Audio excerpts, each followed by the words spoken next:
So fellas, last night we had UFC 328 with Sean Strickland pulling off one of the biggest upsets in UFC history again. So we're going to be matchmaking every fighter after UFC 328, every prelim winner, every winner and loser from the main card. And we'll go straight in there with Jose Ochoa kicking off the card, battering Clayton Carpenter. I know he's had 2 losses in the UFC so far, but you look at who he's lost to, Azor Mabayev and Lonnie Kavanagh. I think the Jose Ochoa can get a decent step up now.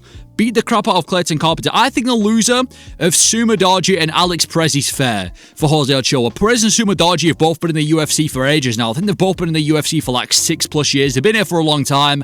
It's a ranked fight. You know, it's a top 10 fight. Is that in the flyweight division? So I think whoever loses that fight is perfect for Ochoa. If Perez loses, that's going to be the biggest step up. Well, not the biggest, definitely not the biggest, but you know, a step up in competition for Ochoa against a ranked name. And if Sumadaji loses, that would be a sick fight. 2 powerful, tall guys for 125. So whoever loses between Sumadaji and Perez, put them against Jose Ochoa. It's a similar time frame as well because they're fighting later on this month in May. So I think it all makes sense. Baisangar Susakayev gets his 3rd win in the UFC.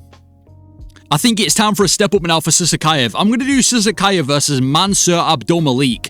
I think this is a really good fight to make in the middleweight division. This is where we're really going to see Baisangar get tested, because the thing about Baisangar is he's winning these fights, he's finishing these guys, but he doesn't look great doing it. Like, he looks very beatable in every single one of his fights. Bearing in mind he's taking on low-level guys, but he's 3-0 in the UFC with 3 finishes. He's undefeated overall as an MMA fighter. So I think it's time for a bit of a step up, and I think Mansour Abdulmalik obviously just got battered by Yusra Belgru, but he himself was meant to be one of the better prospects of the UFC. So this is kind of like current prospect versus former prospect. Abdulmalik versus Susakayev, 2 explosive dudes, and this is where we're really going to see how good Susakayev is. If he can go out there and finish Mansour Abdulmalik, I'm not acting like Mansour Abdulmalik is like an elite guy, but that's definitely, you know, that's an impressive win for Susakayev. But if Abdulmalik can obviously beat Susakayev, maybe shows that Susakayev's not ready for that level yet. So Susakayev, Abdulmalik, get that fight done. Step up for Susakayev. And then we've got Pat Sabatini. Honestly, cut. I have no interest in watching Pat Sabatini fight again. I don't think anyone should. His entire game plan is just built off holding people against the cage. That is literally all it was. The William Gomez fight was 15 minutes of him holding William Gomez against the cage. Go and watch any Pat Sabatini fight. If he can't get a finish, that's all it is. I know he's winning fights, but no one cares if Pat Sabatini gets cut. Who is on the edge of their seat for Pat Sabatini? Who is affected by Pat Sabatini getting cut from the UFC? No one. No one gives a toss if Pat Sabatini gets cut from the UFC. So get him out. He's honestly devaluing cards more than bringing value. Get him out the UFC. Send him to PFL. Send him to fucking MVP MMA. For all I care. But get him out the UFC. Brings no value. Isn't entertaining. Stalled for 15 minutes and got away with it because the referee was trash. Yeah, Sabatini can get cut. Then we had Roman Kopylov. Really good performance over Marco Tulio. I feel like he could have got a finish, but still battered him. I think Roman Kopylov versus Cam Rosden would be a good fight. I matched Cam Rosden against the winner of Kopylov and Tulio in his last fight, and I still stand by this. I think Kopylov versus Rosden is a really good fight to make. Look at their records. Obviously, Kopylov back in the win streak now after beating Tulio. Rosden on a 3-fight win streak in the UFC so far. And I just think it'll be a really good fight. You've got a powerful, quick striker. Probably one of the best unranked strikers at middleweight in Roman Kopylov. And you've got Cam Rosden, 3-0 in the UFC. Good power on the feet. Good ground game. Seems to be pretty well rounded. Australia's kind of, I don't want to call him a prospect, but I guess an Australian fighter on the rise. He's going to need a bit of a step up in competition, and I think Roman Kopilov's that guy. I don't think we can really give Roman too big of a step up, considering he has lost 2 of his last 3 fights, I'm pretty sure. So let's do Kopylov versus Rosden. Should be violent, probably doesn't go the distance. 2 dangerous dudes in their own right. 2 guys coming off wins as well.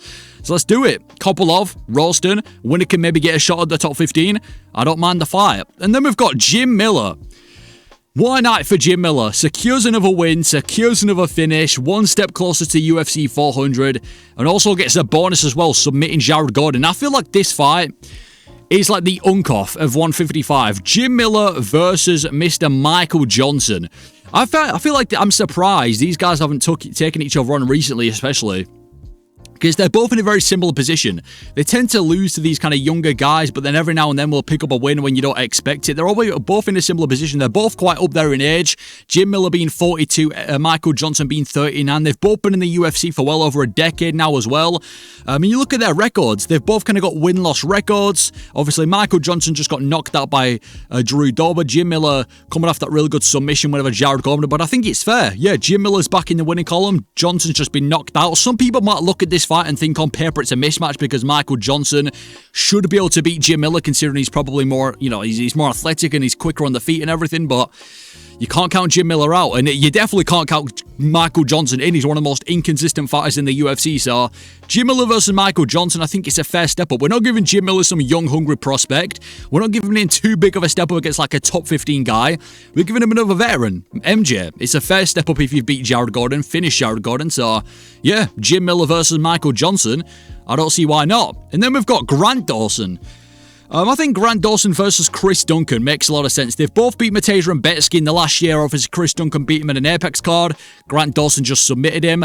And I feel like these guys are both in a similar position where both of these guys can probably beat 99% of the guys unranked at 155, but they don't really have that extra step to get them in the top 15 of the lightweight division. So I feel like let them battle it out. Grappling-wise, Chris Duncan's got great BJJ, and obviously Grant Dawson is a grappler, but Chris Duncan's a dog on the feet too, and Grant Dawson seemed to be improving his striking in the fight with Rumbetsky, so I think it's a great fight. They're both in a similar position. They've both recently beat Rumbetsky. They're both pretty good in their own disciples. It should be a pretty fun scrap.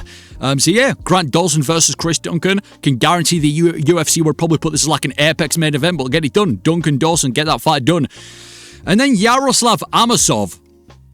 Probably the only fighter to come from like Bellator in the last few years and actually overperform. This guy's probably one of the best prospects in the UFC. I'm not even, he's not a prospect, but best guy on the rise in the welterweight division right now. For Amosov, I've been thinking about who I put him against. There's a few options. It's been kind of tough to matchmake welterweight recently, but I'm going to settle on Amosov versus Mike Mallet. Now, you might think, why Mike Mallet? This is a barely step up in competition. Why would Mike Mallet fight down, etc.? Well, I think if you promise that the winner gets a top 5 opponent, it adds to the stakes. So maybe you do like a Mike Mallet versus Amosov, winner gets someone in the top 5. Amosov, who's done nothing but impressive shit in his UFC run so far, submitted the submission artist in Yoel Alvarez, easily got rid of Neil Magny, who's the best gatekeeper in UFC history, and obviously Mike Mallet just knocked out Gilbert Burns in his very own main event, so I think Mike Mallet versus Amosov's not that bad of a fight. We're not giving Amosov like a top 5 guy immediately because you gotta remember, welterweight is stacked right now. You've really got to earn your way up. Mike Mallet's coming off a main event win. Amosov's on the rise. Put these guys against each other and the winner can maybe get a top 5 fight. I don't see why not. So, Mallet, Amosov, getting them against each other. Easy main event you can do for like an Apex card. 2 guys on the rise right now at 170. Winner gets a top 5 fight. I really like it. And then we've got Ateba Gorty, middleweight, and Ngannou, surprise, surprise, gets another win. Called out Israel Adesanya. I think Adesanya's a bit too big of a step up. Going from Aussie Diaz to Israel Adesanya, even though Adesanya's in a terrible career form, is quite a bit of step up in the rankings. So I'm going to do with Ateba Gorty. I definitely do think he deserves a step up. He's got 5 wins in the UFC, all of them against cans now. So I'd do Ateba Gorty versus Roma Delide. This is just like an easy, get your feet wet in the top 15 of the middleweight division type fight. Roman Dolidze is not a great fighter by any means, but he's still kind of tough, especially compared to everyone that Ateba Gorty's faced. But Ateba Gorty, yeah, we need to stop feeding him cans. He's crushing every can. He's smashing everyone to bits. Let's give him Roman Dolidze, who's obviously on a 2-fight losing streak now, got mauled by Fluffy and just battered by Christian Leroy Duncan. He's still in the top 15. He needs to fight down. And I think Ateba Gorty, if he wants a test, Roman Dolidze is that guy. Winnable fight for Gorty, but also a fight where I can kind of see him getting fraud checks. So let's get it done. Gorty versus Dolidze, fair step up in competition. Not rushing Gorty too fast, but we're still giving him a fair step up for someone who's got 5 wins in the UFC. Get it done. And then for the main card, Jeremy Stephens, cut. I mean, I think he already retired anyway yesterday, but yeah, I mean, this guy's now set the record for the most losses in UFC history, or at least one of the worst kind of win-loss percentages. But yeah, Jeremy Stephens, cut from the UFC, goes without saying, I'm pretty sure he retired anyway. King Green. Now, King Green's in this weird position where every time he gets like a top 15 guy, he ends up getting finished, and then he's always able to rebuild himself back to the position where he can get a top 15 fight in the first place. So I've been having a bit of a think, and I think King Green versus the loser of Rafael Fiziev and Manuel Torres is a fair fight. Now, I understand that Fiziev and Green have fought, but listen, this was like 5 years ago now, and it was actually a pretty fun fight too. So you can't really take much from their first fight, but yeah, I think King Green versus the loser of Fiziev and Torres makes complete sense. I mean, King Green's on a 3-fight win streak now. He's looking pretty good. I think he's earned the right to get near the top 15. Yeah, King Green's looking slick, and I think either of these guys would have matched well against Bobby Green with the boxing style that he's got. Obviously, Manuel Torres has kind of got that inhumane power. If he loses to Fiziev, I think it's the perfect fight to test Bobby Green before he gets in the top 15. And if Fiziev loses to Manuel Torres, Fiziev is now going to be on like a, 3-4 fight losing streak. He's going to have to fight down, and Bobby Green on the rise. I think it's the perfect time to make a rematch. So, Fiziev, Torres, that's now a main event in June. Whoever loses that fight, I think should welcome King Green back into the top 15 for a top 15 opportunity. And then 4, Joaquin Buckley. We need to stop giving Buckley grapplers, man. He got mauled by Usman, mauled by Brady. This might be a controversial choice, but considering that he's still in the UFC and he hasn't left, Joaquin Buckley versus MVP. I'm not really sure what's going on with MVP, because he obviously had that whole scandal where he was walking out and, you know, doing a lot of dodgy stuff at UFC London against the UFC, so I'm surprised he's still here. But I think MVP Buckley's not that bad of a fight, because I think the book could actually force MVP into a fun fight. Think about it. Buckley, very explosive guy, very high-pressure guy, and if you're not a grappler, he's going to be in your face, constantly looking to land bombs. The only time you ever see a hesitant Joaquin Buckley is when he's faced another grappler like a Sean Brady or a Kamaru Usman, and you're not going to get that from MVP. This is just a pure striker for Joaquin Buckley. Buckley's going to put on the pace. He might even mix up wrestling himself, so I think for the book, MVP's a fair fight. MVP's moved back down to 170, beat Sam Patterson in an awful fight. So yeah, get it done. Buckley, MVP. If MVP staying in the UFC, I don't see why not. And then for Sean Brady, again, welterweight stacked. There's so many matchups you can give these guys, but I think a Sean Brady versus Kamaru Usman is a fight that makes a lot of sense right now. I mean, first of all, they've obviously both gone out there and beat Joaquin Buckley. Brady just dominated him. Usman dominated him last year, so Brady's kind of been on both of their highlight reels. And just the fight itself, like, they've got one of the best grapplers, I'd say top 3 best grapplers in this division right now, in Sean Brady against another great grappler in Kamaru Usman, who's coming off a win. And if Usman wants to keep his name around title pictures, you've got to fight. And if he wants a big fight, Sean Brady coming off a dominant win over Joaquin Buckley, who is Usman's best win in like 5 years, makes complete sense. So maybe for like an easy fight night main event in Philadelphia, Sean Brady versus Kamaru Usman, when he gets a title eliminator or something along the lines of that. But yeah, Usman, Brady, I think it makes complete sense. There's not really I mean, who else do you really give for Sean Brady? I mean, JDM, he's probably going to have to recover. You know, Gabriel Bonfim if he beats Belal Muhammad. I just think it's an easy fight. Usman, Brady, get it done. Then 4, Salsa Boy Acosta loses to Alexander Volkov, and I definitely agree with the decision that he lost. For Salsa Boy, I think I'd put him against Curtis Blades. Now, obviously, Blades needs to recover. He just took an absolute beating from Josh Hockett, but he's probably been recovering for about 3-4 weeks now. So I think whenever Curtis Blades is recovered, late this year, early 2027, is the perfect time to make Salsa Boy versus Blades. This would be such a good fight. I mean, Salsa Boy, even though he's kind of like a top 5 gatekeeper, that's similar to Blades, he just swings to the fences in every fight. He's got great boxing, very wild guy on the feet. And you know who else is wild? Curtis Blades. We've just seen him participate in arguably the greatest heavyweight fight of all time against Josh Hockett, throwing down, throwing big shots. So I think if you put Curtis Blades in Wilder Curtis Acosta and Octagon, there's no way you're getting a boring fight. It's going to be a fun fight. So when Blades is recovered, as long as that's not going to be too long away, I think Blades versus Acosta makes complete sense. Get it done.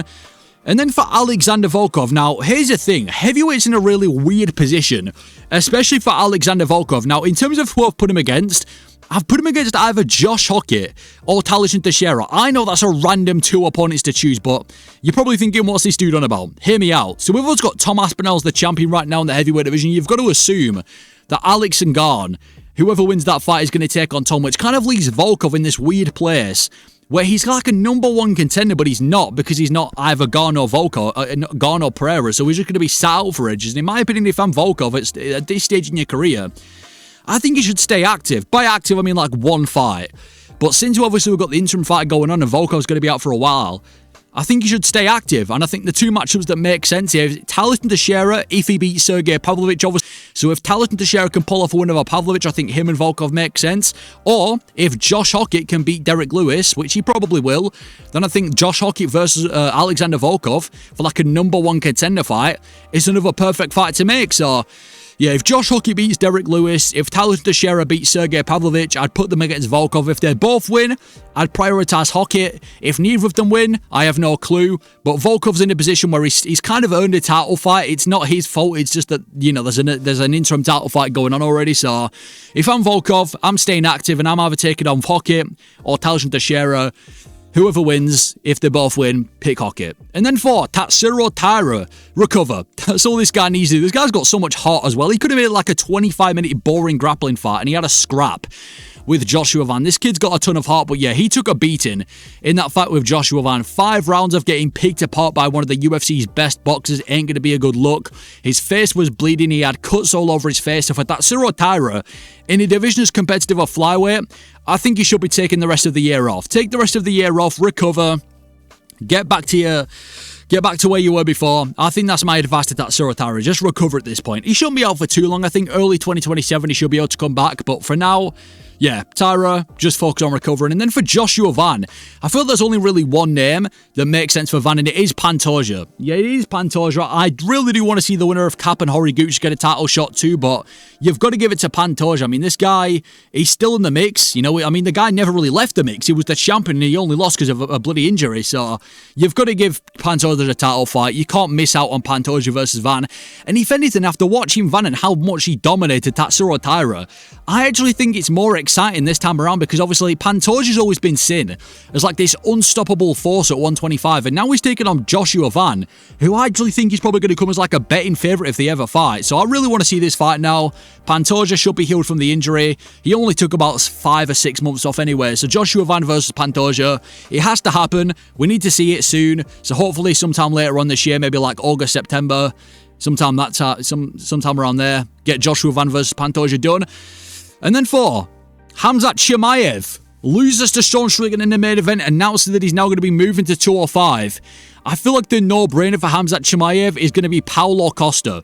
If he's moving up to 205, this is the no-brainer fight to make. I mean, yeah, he's now done in the middleweight division. It's Khamzat Chimaev, which again, he's only more suspicious about what happened on the weigh-ins on Friday. But yeah, these guys have been scheduled to fight before, and they've got a lot of bad blood as well. If you've seen their Twitter, you know that, especially from Costa's side, these guys don't like each other. That's already a massive rivalry to add to the light heavyweight division. And the fight itself kind of intrigues me now, because I feel like that unbeatable aura has kind of gone from Chimaev, and how good Costa looks at 205 and how big he is. I think it'd be a real problem for Chimaev at 205. I don't know if the strength is going to translate to Chimaev at 205. I think Costa's a worse stylistic matchup than Strickland, and he's going to be much bigger as well. And I think he could be a title eliminator too. Obviously, we've got Carlos Ulberg as the champion. He's probably going to end up fighting like Ankalaev or some shit. So, in the meantime, Chimaev versus Costa later. Well, probably not this year, but maybe next year. Both of these guys are super inactive. Both of these guys are inconsistent, but I think it's the fight that needs to happen. And if Chimaev's going to move to 205, it's a no-brainer. And then for Sean Strickland, the American Dream gets it done, beating Chimaev. I don't know how he's done it again, man, but he's super underrated. I think he's got one of the best resumes in middleweight history. But anyway, Sean Strickland, I think his next fight should be against Nasidim Imavov. I feel like there is only one option, and it is Imavov. Strickland obviously called out Imavov in the post-fight press conference, which is kind of something I respect when a champion's like willing to take on the #1 contender. Yeah, and it is Imavov. He's on a 5-fight win streak over 5 top 15 guys. They've fought before, and even though Strickland won, it wasn't that, it wasn't a dominant performance from Strickland. It was still a fairly competitive fight throughout. Pretty fun fight as well. So let's run it back again, 2026 or 7, whenever Strickland's going to be ready to fight. Because who else really is there? DDP, I mean, he's already fought Strickland twice. Does anyone really want to see a third time? And he lost his last fight to Khamzat Chimaev. You've got Brendan Allen, who's not really had the best career run, lost to Imavov and Hernandez, so I don't think he should be in the mix just yet.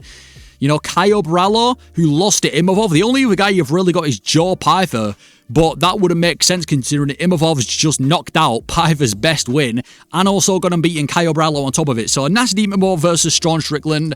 I know people say that Imavov is boring and he's not promotable, but I actually think the opposite. I think, his striking's legit, and I think it'll be a really fun striking matchup. So Imavov, Strickland, some sort of numbered event, main event, probably not this year, maybe next year, whenever Strickland's ready to fight again. But yeah, Strickland, Imavov, get it done. But those will be the fights I'd make after UFC 328. Let me know if you agree, disagree with the fights I've made. Let me know your thoughts. Thank you for watching.